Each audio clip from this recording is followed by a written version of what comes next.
The lone figure of a woman trudging along the dusty road with a bundled infant in her arms was enough to make even the hardest hearts pause, but not enough to make them open their doors in Carson Creek, Colorado, 1878. Amelia Lawson clutched her 3-month-old daughter closer to her chest as another door slammed in her face, the echo of "We don't want your kind here" still ringing in her ears. Her legs trembled with exhaustion as she made her way down the town's main street. 6 days of travel, the last 2 without proper food, had left her weak and desperate. The baby had begun to fuss, her tiny face scrunched in hunger. Amelia's own stomach had long since stopped growling, moving past hunger to a hollow ache that mirrored the emptiness in her chest. "Just a little longer, my sweet Emma," she whispered, pressing her cracked lips to her daughter's forehead. "We'll find someone kind soon." But kindness was in short supply in Carson Creek. Word had spread quickly about the young widow, or so she claimed, with a baby and no wedding ring. In a town built on appearances and rigid morality, Amelia might as well have been wearing a scarlet letter. She approached the general store, the last establishment on the street she hadn't tried. The bell above the door jingled as she entered, drawing the attention of the round-faced shopkeeper and the few customers inside. The conversation ceased immediately. "I'm looking for work," Amelia said, struggling to keep her voice steady. "Any kind of work." "I can cook, clean, so we don't need help," the shopkeeper cut her off, not meeting her eyes. "Especially not your sort." A woman browsing the fabric bolts sniffed loudly. "The nerve bringing that child in here."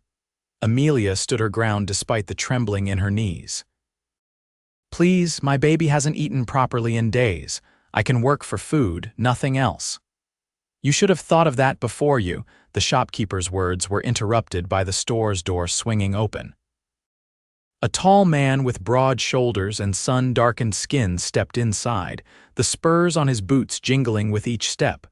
His presence seemed to fill the small space, drawing all eyes away from Amelia. "Afternoon, Mrs. Billings," he nodded to the woman by the fabric. "Mr. Hayes," to the shopkeeper. "Zach, good timing. We need 20 pounds of flour and those nails I ordered," called a man from the back of the store. "Already loaded in the wagon, Mr. Davis," the newcomer replied before his eyes landed on Amelia and her baby. Amelia lowered her gaze, expecting more judgment, more cruelty. She was too tired to endure it standing, so she began to move toward the door. "Miss, wait," the man called, his voice unexpectedly gentle. She paused, her hand on the door handle. "Zachary Garrison," he introduced himself, removing his hat to reveal hair the color of wheat. "I couldn't help overhearing. You're looking for work?" Amelia nodded, afraid to hope. "Yes, sir, any kind." His blue eyes moved from her face to the baby and back again.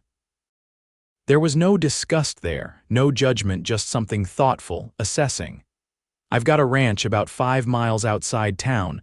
Been looking for someone to help with the cooking and such since my housekeeper passed last winter." He shifted slightly, thumbs hooked in his belt. "It's honest work, fair pay. You'd have your own room in the main house." The shopkeeper cleared his throat loudly. "Zach, you don't want to get mixed up with, I believe I'm capable of making my own hiring decisions, Hayes," Zachary cut in, his tone still pleasant but carrying an edge of steel that silenced the shopkeeper immediately. "Why would you help me?" Amelia asked, suspicion warring with desperate hope. "You don't know me." "No, madam, I don't," he agreed. "But I know hunger when I see it, and I know that baby deserves a chance, same as anyone." He nodded toward Emma. "I'll feed you both for as long as you need." The simplicity of his offer nearly brought Amelia to her knees. We can't, you can and you will," Zachary said firmly. "My wagon's outside, we can leave whenever you're ready." Mrs. Billings made a scandalized sound. "Zachary Garrison, you can't possibly bring that woman to your home." "What would your mother say?" A small smile tugged at his lips. "My mother would be the first to offer her bread and bed, Mrs. Billings, and you know it." Amelia looked at this unexpected savior, searching for any sign of ulterior motives. All she saw was kindness and perhaps a touch of stubbornness. The baby whimpered, making her decision for her. "I'm ready now," she said quietly. Zachary nodded once, replaced his hat, and held the door open for her. "After you, Miss Lawson, Amelia Lawson, and this is Emma." As they stepped onto the boardwalk, the whispers from inside the store followed them, but Zachary seemed unbothered. He led her to a wagon loaded with supplies and helped her climb up to the seat. "Hold on tight," he said, handing her a canteen. "Drink this. We'll be home before sunset." As the wagon pulled away from Carson Creek, Amelia felt something she hadn't experienced in months, the faintest flicker of hope. The Garrison Ranch appeared on the horizon just as the sun began its descent, painting the sky in hues of orange and pink. The main house was larger than Amelia had expected, a sturdy two-story structure with a wide porch wrapping around the front. Several outbuildings dotted the property, and in the distance, she could see cattle grazing in the pastures. "It's not much compared to some of the bigger spreads," Zachary said, misinterpreting her wide-eyed gaze for disappointment, "but it's home." "It's beautiful," Amelia said honestly. As they approached, two men emerged from one of the outbuildings.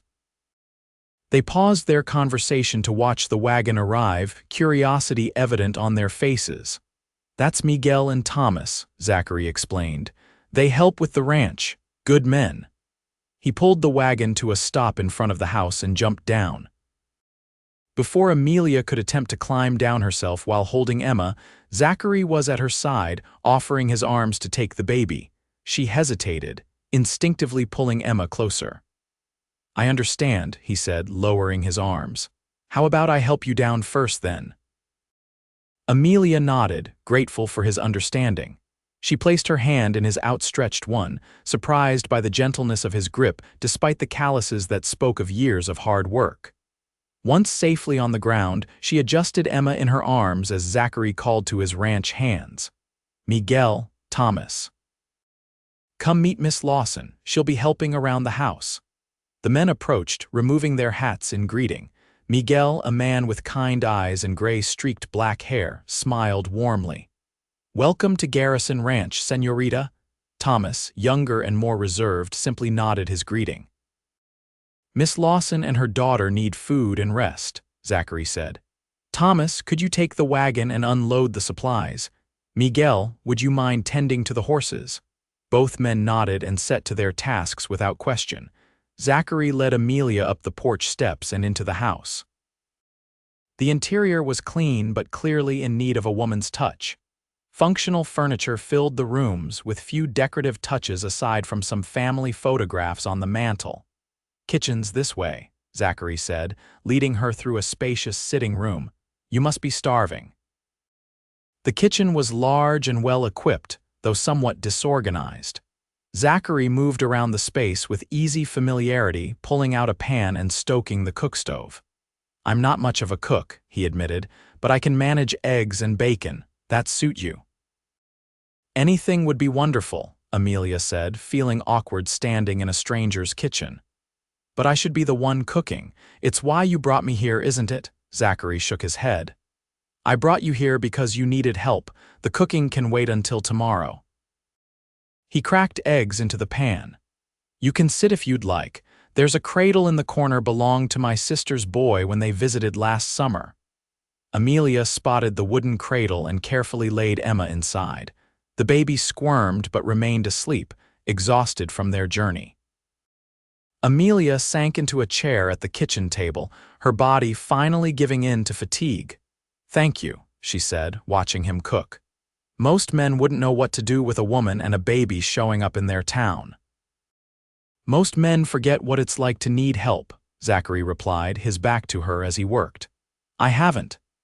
There was a story there, Amelia sensed, but it wasn't her place to ask. Instead, she took the opportunity to study her benefactor. Zachary Garrison appeared to be in his early 30s, with a lean, muscular build that spoke of a lifetime of physical labor. His movements were efficient and purposeful, a man comfortable in his own skin. When he placed a plate of eggs, bacon, and biscuits in front of her, Amelia had to restrain herself from devouring it like a starved animal.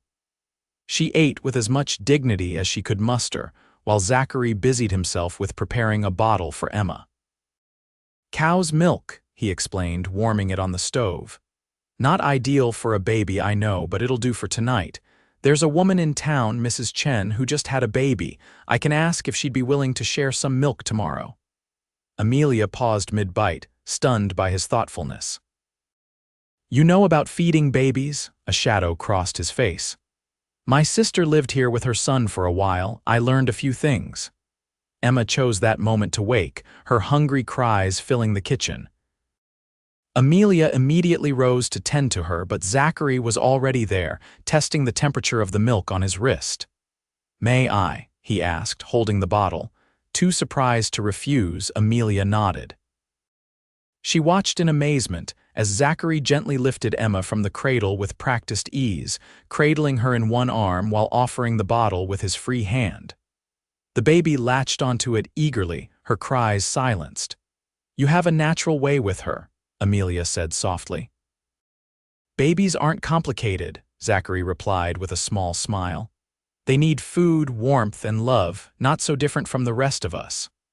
As Emma drank, Zachary walked slowly around the kitchen, humming a tune Amelia didn't recognize. The sight of this strong, capable man tenderly caring for her daughter brought unexpected tears to her eyes, which she quickly blinked away. "Once you've finished eating, I'll show you to your room," he said. "You look dead on your feet." "I can wash the dishes first," Amelia offered, but Zachary shook his head. "That can wait until morning. Rest is what you both need now." After Emma had been fed and burped again by Zachary's surprisingly capable hands, he led Amelia upstairs to a comfortable bedroom with a connecting smaller room that contained a small bed. "This was my sister's room when she stayed here," he explained. "The side room was for my nephew. I thought it might work for you and Emma." The room was clean and airy, with fresh linens on the bed and a pitcher of water on the dresser. A rocking chair sat by the window, offering a view of the ranch and the mountains beyond. "It's perfect," Amelia said, genuine gratitude in her voice. "I don't know how to thank you." "No need for thanks," Zachary replied, handing Emma back to her. "There are nightgowns in the dresser, my sister's, but they should fit.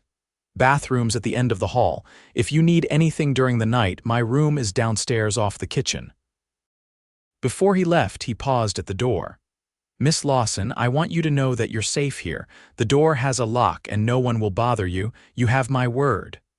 The significance of his statement wasn't lost on Amelia. He was assuring her that his help came with no expectations, no strings attached. The knot of tension she'd been carrying since arriving loosened slightly. "Good night, Mr. Garrison." "Zach," he corrected with a gentle smile. "Everyone calls me Zach." "Good night, Zach," she amended. "And thank you for everything." After he left, Amelia locked the door, changed into one of the borrowed nightgowns, and settled Emma in the small bed, surrounding her with pillows to keep her from rolling. Then she collapsed onto her own bed, expecting sleep to claim her immediately. Instead, she found herself staring at the ceiling, mind racing with questions. Why had this stranger shown her such kindness? What would happen when he inevitably asked about her past, about Emma's father? How long could she stay before the whispers from town reached the ranch? But beneath these worries was a sense of profound relief. For tonight, at least, she and Emma were safe, fed, and warm. For tonight, that was enough. Dawn broke over the Garrison ranch with a gentle insistence that pulled Amelia from the deepest sleep she'd had in months. For a moment, panic seized her as she reached for Emma, only to find her daughter already awake, contentedly watching the dust motes dance in the early morning sunlight. "Good morning, my sweet girl," Amelia whispered, gathering Emma into her arms. The baby smiled, a toothless, dimpled grin that never failed to melt Amelia's heart. "Shall we see what this new day brings us?" After washing and dressing in her worn but clean dress, the only one she possessed, Amelia carried Emma downstairs. The house was quiet, but the smell of coffee led her to the kitchen, where she found Zach at the stove, his back to her. "Morning," she said softly, not wanting to startle him. He turned, coffee pot in hand, and the smile that spread across his face was as warm as the morning sun. "You slept well, I hope." "Better than I have in a long time," she admitted. "Thank you." "Coffee," he offered, already reaching for a cup. When she nodded, he poured her a steaming mug and gestured to the table where a basket of biscuits sat. "Afraid breakfast is simple today. I usually eat with the men in the bunkhouse, but I wanted to wait for you." Amelia settled Emma in the cradle and took a seat, wrapping her hands around the warm mug. "I'd like to earn my keep starting today. What needs doing around here?" Zach joined her at the table, breaking a biscuit in half. "There's no rush, you've been through a lot." "Work helps," she said simply, "and I'm not one to take charity any longer than necessary." He studied her for a moment, then nodded. "Fair enough, the house could use a woman's touch, that's certain. My sister did what she could when she was here, but since she left." He gestured vaguely at the general state of comfortable disarray around them. "I'll start with the kitchen," Amelia decided, taking a sip of her coffee. "Then perhaps inventory what supplies we have and what might be needed." "I like a woman with a plan," Zach said with an approving nod. "I'll be out with the herd most of the day, but Miguel will be around if you need anything. He's handy with a hammer if you find something needing repair." As they ate, Zach told her about the ranch, 500 acres, most of it grazing land for his modest herd of cattle. The ranch had been his father's, and before that his grandfather's, one of the first settled in the territory. "My father passed 3 years ago," he explained, a fleeting sadness crossing his features. "Mother followed 6 months later, some say of a broken heart, though the doctor called it pneumonia." "I'm sorry," Amelia said softly. "It's hard to lose those you love." Something in her tone made Zach look at her more intently. "You know something about that, I suspect." She nodded but offered no details, and he didn't press. Instead, he stood and cleared their plates. "I'd better get to work. The cattle won't move themselves to the north pasture." Before he left, he paused at the door. "Oh, and Mrs. Chen said she'd be happy to help with milk for the baby. Miguel will ride into town later to collect it." Touched once again by his thoughtfulness, Amelia could only nod her thanks. Once Zach departed, Amelia fed and changed Emma, then placed her on a blanket on the kitchen floor with a wooden spoon to play with. Then she set to work, assessing the kitchen with a critical eye. The disorganization wasn't from neglect, but rather from masculine practicality. Things were placed where they fit, not where they made the most sense. Amelia began by emptying cabinets, washing every surface, and reorganizing everything in a more logical fashion. By midday, the kitchen gleamed, with pots hanging in order of size, dishes stacked neatly, and spices arranged alphabetically. She'd found ingredients for a beef stew and had it simmering on the stove, filling the house with a savory aroma. Miguel stopped by around noon, his weathered face lighting up at the smell. "Smells like heaven, señorita," he said, removing his hat. "The boss was right to bring you here." "Is there anything I should know about how things run?" Amelia asked as she prepared coffee for him. "Meal times, preferences?" Miguel accepted the coffee gratefully. "We are simple men. Breakfast at dawn, dinner at sunset. The boss likes his coffee strong. Thomas will eat anything that doesn't eat him first, and I have a weakness for sweets." He winked at Emma, who was now sleeping in her cradle. "The boss said I should take the wagon to town for supplies. Do you have a list?" Amelia handed him a carefully written inventory of what they needed. "Nothing extravagant, just the basics." Miguel nodded approvingly. "Practical, the boss will appreciate that." Before leaving, he hesitated. "Miss Lawson, I hope you don't mind me saying it's good to have a woman around the place again. The boss, he's been alone too long." After Miguel left, Amelia continued her work, moving from the kitchen to the sitting room. She dusted, swept, and rearranged, pausing occasionally to tend to Emma. The physical labor was soothing, giving her mind little chance to dwell on the circumstances that had brought her to this place. When Zach returned at sunset, the transformation of the house was evident. He stood in the doorway of the sitting room, taking in the changes with wide eyes. "I hope you don't mind," Amelia said, suddenly uncertain. I took some liberties. Mind, Zach shook his head slowly. It hasn't looked this good since my mother was alive. His gaze traveled to where Emma lay on a quilt, batting at a mobile Amelia had fashioned from twine and colorful buttons found in a sewing basket. Looks like both of you are settling in. She's an easy baby, Amelia said fondly, content to watch the world around her. Zach crouched down beside Emma, who immediately reached for him with chubby hands. He offered her his finger, which she grasped tightly, bringing a smile to his face. Strong grip. She'll be roping cattle before you know it. Amelia laughed, a sound that surprised her with its genuineness. I'm not sure that's in her future, but I appreciate the vote of confidence. Dinner smells amazing, Zach said, rising. Should I call the men in? Please do. It's nearly ready. Dinner was a lively affair, with Miguel and Thomas joining them at the large kitchen table. The men recounted tales from their day with the cattle, occasionally embellishing for Emma's benefit, though she was far too young to understand. Still, she seemed to enjoy the deep rumble of their voices, watching with wide eyes from her cradle.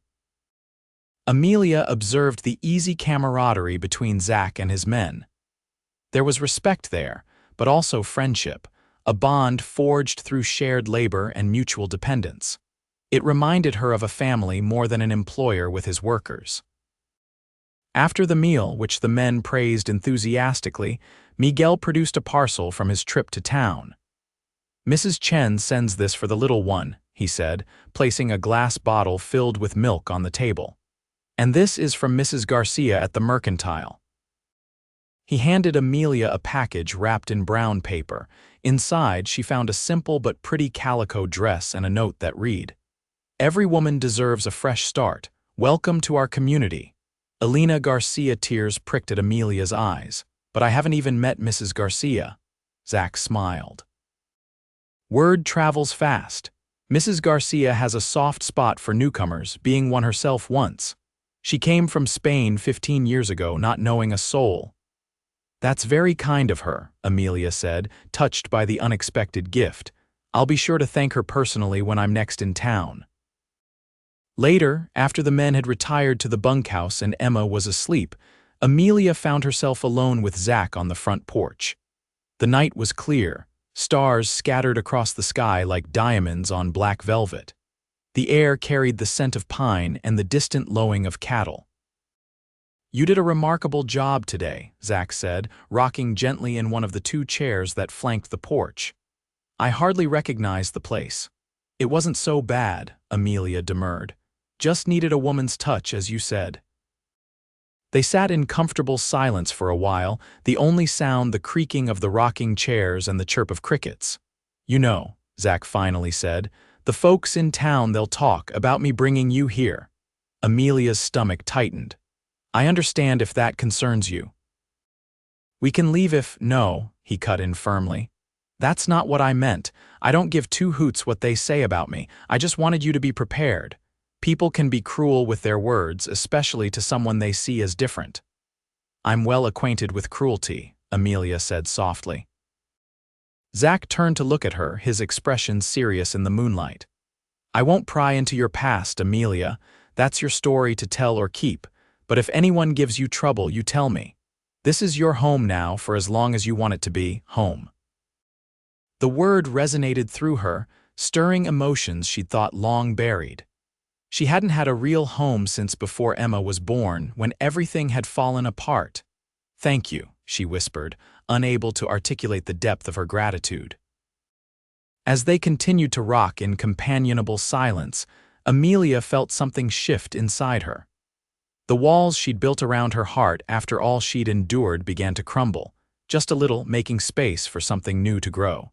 The days fell into a comfortable rhythm at the Garrison ranch.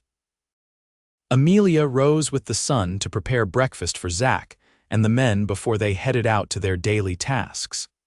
She spent her mornings caring for Emma and tackling household chores, gradually bringing order to every corner of the large home. After a week, there wasn't a speck of dust to be found. Every window gleamed, and even the front porch had been scrubbed to a warm honey glow. With the basics under control, Amelia turned her attention to more ambitious projects, mending curtains, organizing the pantry for winter storage, and starting a small kitchen garden with seeds Miguel brought from town. Emma thrived in the peaceful environment, growing plumper by the day on Mrs. Chen's donated milk. She began to roll over and babble, delighting everyone on the ranch with her sunny disposition. Zach, initially reserved despite his kindness, gradually relaxed in Amelia's presence. He took to lingering after dinner, helping with the dishes, or simply sitting with her on the porch, sharing stories of his day while she mended or knitted. "You know," he said one evening as they watched the sunset paint the western sky in brilliant orange and pink, "I never thought I'd say this, but I'm starting to forget what this place was like without you two here." Amelia glanced at him, surprised by the admission. "Is that a good thing?" "The best thing," he replied with such sincerity that she felt her cheeks warm. As August gave way to September, Amelia began accompanying Zach on his weekly trips to town. The first visit had been difficult, with whispers following them through the streets of Carson Creek.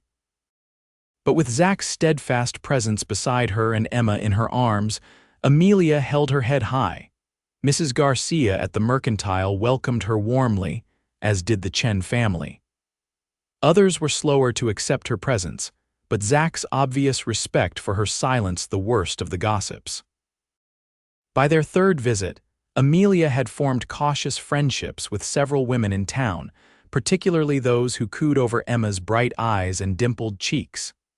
"She looks just like her mama," Mrs. Chen observed one afternoon as they sat outside the general store, "but she has her father's smile."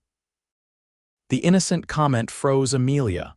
She hadn't spoken of Emma's father to anyone, not even Zach. Mrs. Chen, noting her discomfort, patted her hand. "Forgive me, dear, I shouldn't presume." "It's all right," Amelia managed, bouncing Emma on her knee. "It's just complicated." "Life usually is," the older woman replied kindly, "especially for women." Later, riding back to the ranch in Zach's wagon, Emma sleeping peacefully between them, Amelia felt the weight of her secrets pressing down on her. Zach had opened his home to them, shown nothing but kindness and respect, yet she'd told him nothing about herself beyond her name. "Zach," she began hesitantly, "I think I owe you an explanation." He kept his eyes on the road, hands steady on the reins. "You don't owe me anything, Amelia." "I do," she insisted.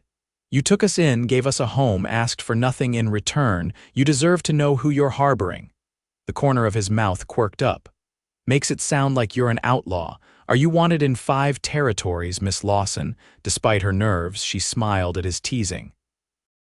"Nothing so exciting, I'm afraid." "Then whatever it is, it can wait until you're ready to tell me, not because you think you owe it to me." His understanding only strengthened her resolve. "I am ready, please." Zach nodded, giving her space to gather her thoughts. "I was engaged," she began, the words coming slowly at first, "to a man named William back in St. Louis. He was charming, well-spoken, from a good family. We were to be married last spring." Zach remained silent, his eyes on the road ahead, but she could tell he was listening intently. "I discovered I was with child 3 months before the wedding.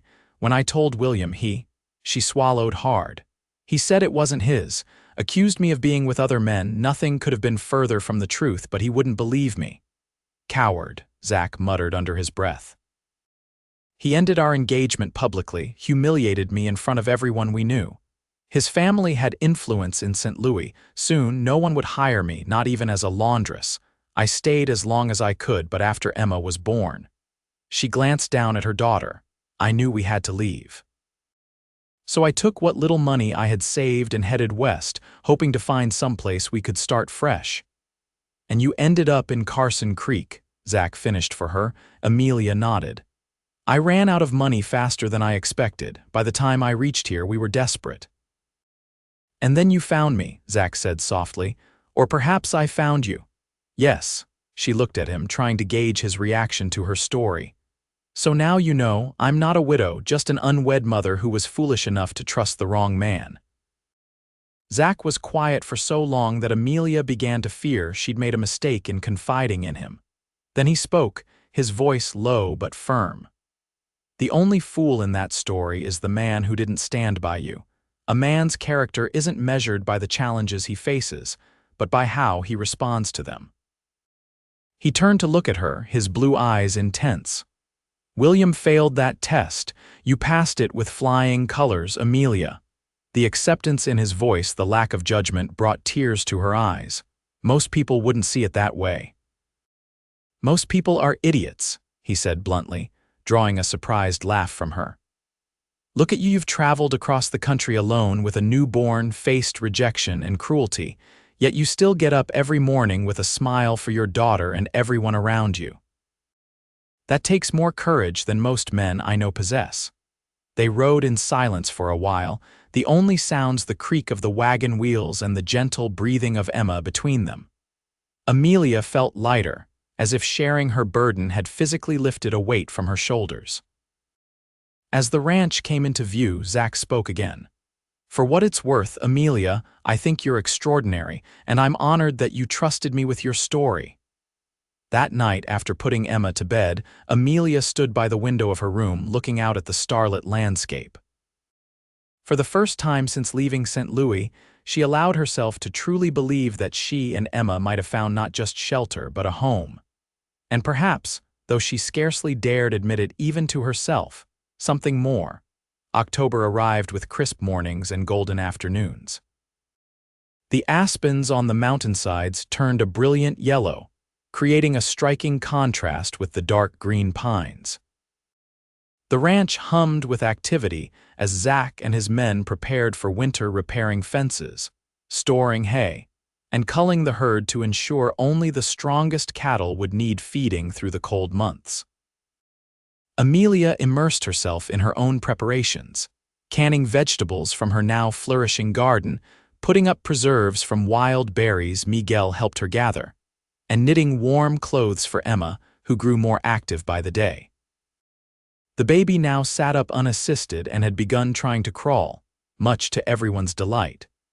She'd become the heart of the ranch, with even the most taciturn ranch hands stopping to make silly faces at her or present her with simple toys they'd carved during evening hours. No one, however, was more devoted to Emma than Zach. He'd taken to spending his evenings on the floor with her, encouraging her attempts at mobility and reading to her from a worn copy of Robinson Crusoe, despite Amelia's insistence that Emma was far too young to understand. "It's never too early for adventure stories," he'd argue with a grin. "Besides, I think she likes the sound of my voice." "She's not the only one," Amelia had replied without thinking, then blushed furiously at her own boldness. The change in their relationship had been subtle but undeniable. Casual touches his hand at the small of her back as they walked, their fingers brushing as she passed him the coffee lingered longer.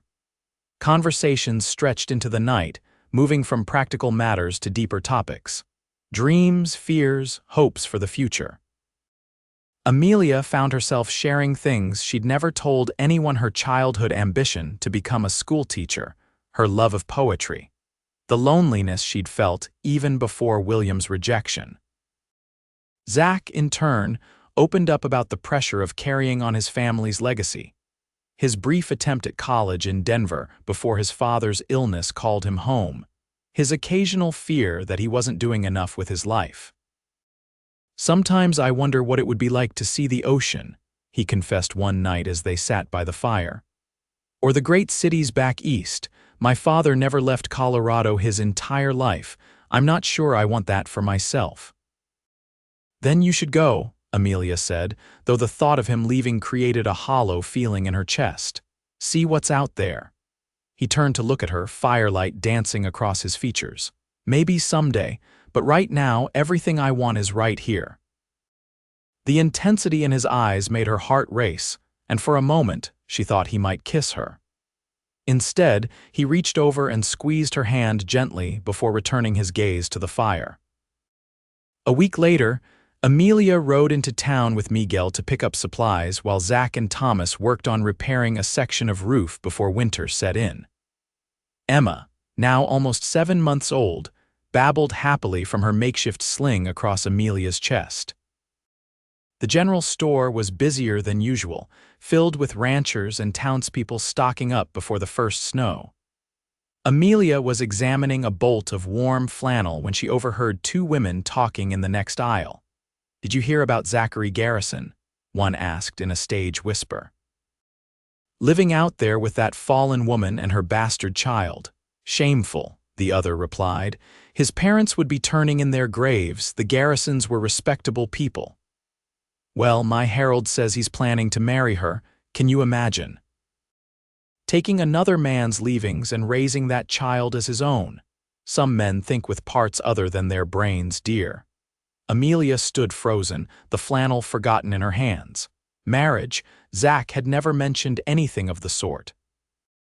And while she couldn't deny the growing feelings between them, the idea that people were gossiping about such a possibility mortified her.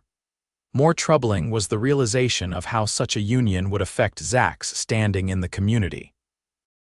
The Garrison name clearly carried weight in Carson Creek, and marriage to an unwed mother would tarnish that legacy.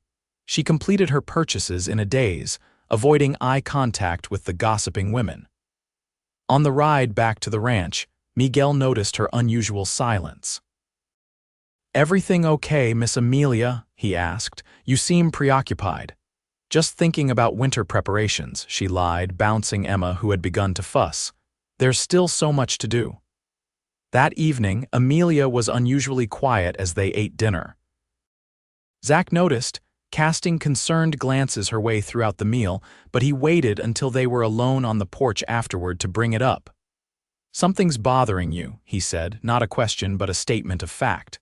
"What is it?" Amelia hesitated, unsure how to broach the subject. "I heard something in town today, about us." Zach sighed, leaning back in his chair. "Gossip never stops in places like Carson Creek. What are they saying now?" "That you plan to marry me," she said, watching his face carefully. "That you're ruining your family's good name by associating with a fallen woman and her illegitimate child." Anger flashed in his eyes. "Who said this?" "It doesn't matter who. What matters is that they're right about one thing: your reputation is suffering because of us." She looked down at her hands, twisting in her lap. "Perhaps it would be better if Emma and I moved on." "Moved on?" Zach stood abruptly, his chair scraping against the porch floor. "After everything, you'd leave because of some small-minded gossip."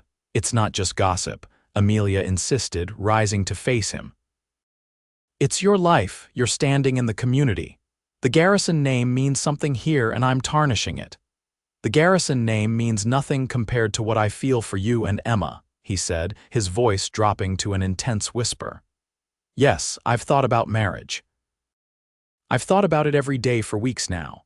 Not because of gossip or appearances, but because I can't imagine my life without you two in it anymore." Amelia's breath caught.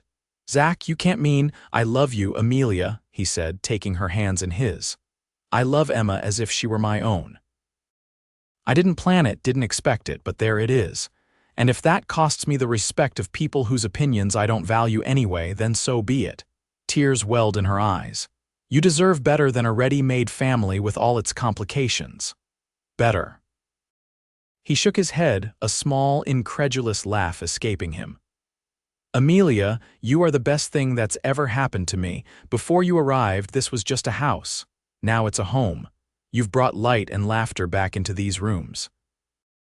You've given me something to look forward to each morning when I open my eyes." He released one of her hands to gently brush a tear from her cheek. "I'm not asking for an answer now. I know this is sudden. I just need you to know that those gossips have it wrong. If I marry you, it won't be out of pity or obligation or anything other than pure, selfish love." The emotion in his voice, the tenderness in his touch, broke through the last of Amelia's defenses. She'd been falling in love with him for weeks, perhaps since that first day when he'd offered to feed her and Emma forever.